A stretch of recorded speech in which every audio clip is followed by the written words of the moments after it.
la famille, j'espère que vous allez bien. Nous revoilà pour une nouvelle émission C'est possible et je suis en compagnie de Samuel. Bonjour Samuel. Bonjour. Alors aujourd'hui, on va voir avec Samuel quelques aspects de sa vie, comment il a rencontré Jésus, les défis auxquels il a été confronté et aujourd'hui les victoires qu'il a pu remporter.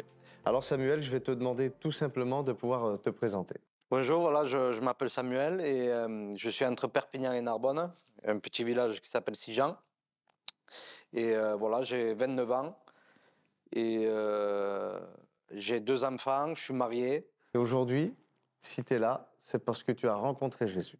C'est ça. Est-ce que tu pourrais nous en dire un peu plus? J'ai grandi, j'ai eu une enfance difficile par rapport à mes parents parce qu'ils étaient, ils faisaient que se divorcer. Ils divorçaient, donc du coup j'ai grandi un peu dans la haine. J'avais tout ce qu'il fallait. L'amour, il me le donnait, mais moi, je ne le recevais pas. Donc, du coup, après, à l'âge de 12-13 ans, j'ai voulu suivre mon père sur Sijan, parce qu'à la base, j'étais de Narbonne. Et de là, un père, c'est pas comme une mère, on va dire. Donc, il me laissait un peu sortir et j'ai commencé à avoir des mauvaises fréquentations. Et j'ai commencé à boire. Enfin, à 12-13 ans, déjà, j'avais un petit... Beau palmarès. Ouais, voilà, c'est ça. C'est ça. Et du coup, j'ai commencé à boire. À l'âge de 15 ans, je me plaignais du ventre.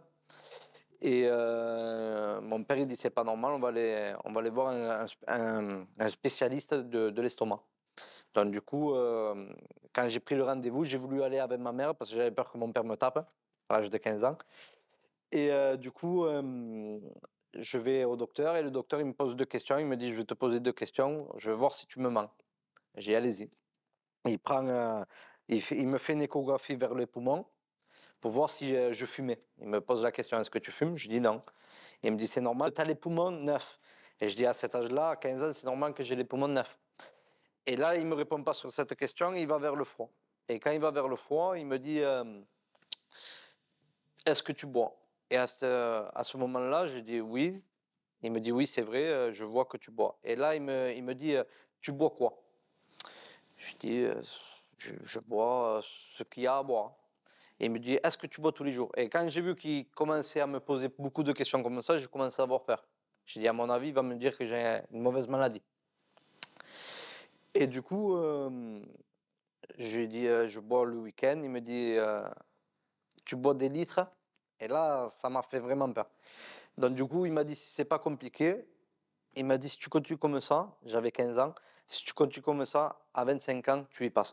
C'est pas une cirrhose, tu y passes. Et à travers ça, je me suis calmé, on va dire, 1 an, mais après, j'ai continué, quoi. Donc, du coup, ça m'a pas fait peur. Enfin, ça m'a fait peur sur le moment, mais après, bon, du coup, je me suis marié à l'âge de 16 ans, 15 ans. Je me suis marié à l'âge de 15 ans. Et à 16 ans, j'ai eu mon premier enfant. Et j'ai cru qu'avec mon enfant, ça allait me combler le vide que j'avais. Mais finalement, pendant un mois, je restais à la maison.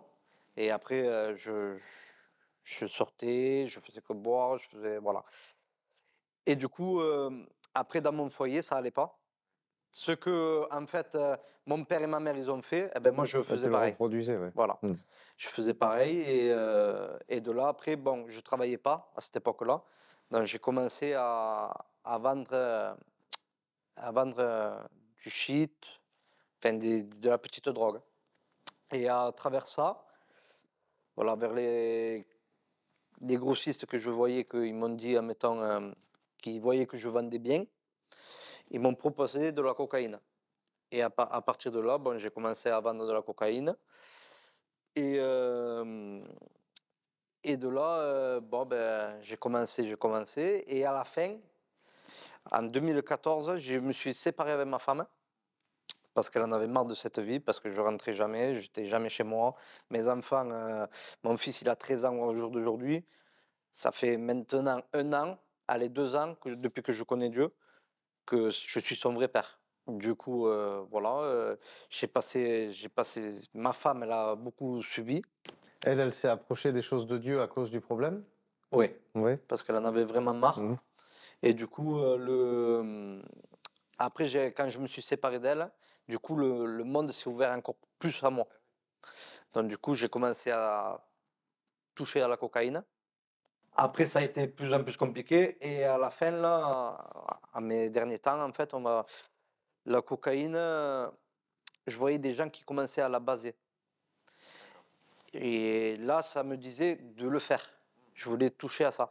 Mais je savais très bien que si je commençais à toucher à ça, ma vie était foutue. Donc, j'ai dit non. Et là, c'est là où j'ai rentré dans une angoisse très profonde. Parce que j'ai voulu résister à ça. Et du coup, quand j'ai résisté à ça, pendant 6 mois, j'ai passé par une angoisse que tous les soirs, je pensais mourir. J'avais les mêmes moites, les palpitations, les pompiers venaient presque tous les soirs. Pourtant, je le faisais voir la journée, je le faisais voir que j'étais bien, mais la nuit, je me voyais partir. Et après, tu as rencontré Jésus. C'est ça. Alors, comment ça s'est passé? Eh ben, déjà, avec ma mère, j'allais aux églises de jeunes.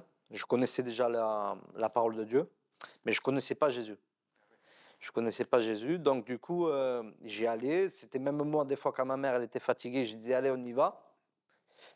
Et, et après, quand je suis parti sur Sijan, en fait, j'ai complètement... j'ai fait ma vie, en fait. J'ai tracé mon chemin. Et à partir de là, comme je t'ai dit, j'ai passé par les angoisses. Et c'est là où Dieu a voulu vraiment que... C'est lui qui m'a sorti de l'angoisse. Le fait que les angoisses viennent, il n'y a pas d'autre solution que d'aller vers lui. C'est ça. Voilà. Et tu as prié, et quand tu as commencé à prier, est-ce qu'il y a eu une prière déclencheur? Est-ce que ça a été un processus? Est-ce que tu te rappelles du soir ou vraiment, ou de la journée dans laquelle tu as été touché? Eh ben, en fait, il y avait un cas dans la famille, il se faisait opérer, et j'étais avec 2 cousins à moi. Les 2 cousins à moi, il y a un serviteur qui est ici avec nous et un qui est sur Lézignan. Et du coup, c'était un prophète. Du coup, il m'a dévoilé ma vie. Quand il D'accord. m'a dévoilé ma vie, alors qu'il y avait des choses que personne ne savait, ni ma femme, rien.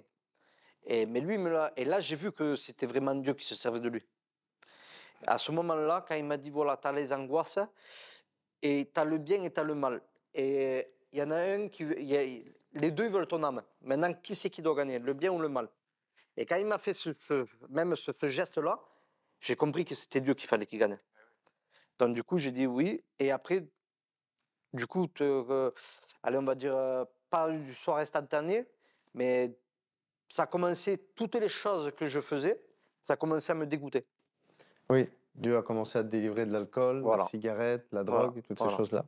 Et tu étais fidèle du coup aux réunions? C'est ça. Tu faisais tes petites expériences comme C'est ça. Ouais. Et après, tu as décidé d'aller plus loin, de passer par le baptême? Voilà. Mais une fois qu'on a passé par le baptême, est-ce que les choses qui étaient là avant ont essayé de te récupérer? Oui. Hmm. Oui, oui, oui. Après, les personnes que je travaillais avant, eh ben, ils me recontactaient, ils me disaient, c'est pas possible que toi tu fais ça. Et au bout d'un moment, comme ils ont vu que chaque fois je refusais, ils m'ont laissé Donc, tranquille. la persévérance dans la prise de position que tu as de ton engagement avec Dieu, ça a fait que tout ce qui voulait revenir, eh ben, ça a été obligé de te lâcher. C'est ça. Donc, il y a vraiment un enseignement, en fait, de dire, Seigneur, moi, je te fais confiance. Voilà. Moi, je me mets sous toi. Toutes les choses qui viennent autour, les réclamations, que ce soit spirituelles ou qu'elles soient physiques, moi, c'est plus mon problème, c'est le tien. C'est ça. Et aujourd'hui, tu es heureux? Oui. Ton foyer est heureux? Ben, déjà, on dirait que avant, comme je te disais, j'avais pas d'amour. Et ben, maintenant, j'ai l'amour. Ah, Ouais, ouais. j'avais un cœur de pierre, maintenant j'ai peine des personnes et tout. Alors Ouais. qu'avant, j'avais peine de rien. Gloire à Dieu. Et alors, est-ce que tu aurais un conseil à donner à ceux qui étaient comme toi, qui connaissaient un petit peu Dieu de loin, mais qui s'étaient partis à fond dans le monde? Quel conseil tu leur donnerais? Ben moi, à la base, c'est parce que j'allais aux réunions, mais quand j'allais aux réunions, les pasteurs me disaient de laisser les choses. Par exemple, arrête de faire ça, arrête de faire ça. Donc moi, au contraire, ça m'éloignait. Je ne pouvais pas arrêter. Moi, je pouvais pas arrêter. C'est Dieu qu'il a fallu qui m'enlève de tout. Donc le conseil que je peux vous donner, n'attendez pas un malheur, mais allez vers Dieu. La Bible dit, vous connaîtrez la vérité et c'est elle qui vous affranchira. On a écouté le témoignage de notre frère et des fois on peut être des personnes bien intentionnées, même des personnes qui prêchent, qui sont bien intentionnées, ce n'est pas toi qui te libère. C'est la vérité qui te libère. Si vous avez le Fils, vous serez réellement, oui, tu l'as dit, réellement libre. Je prends cette image souvent.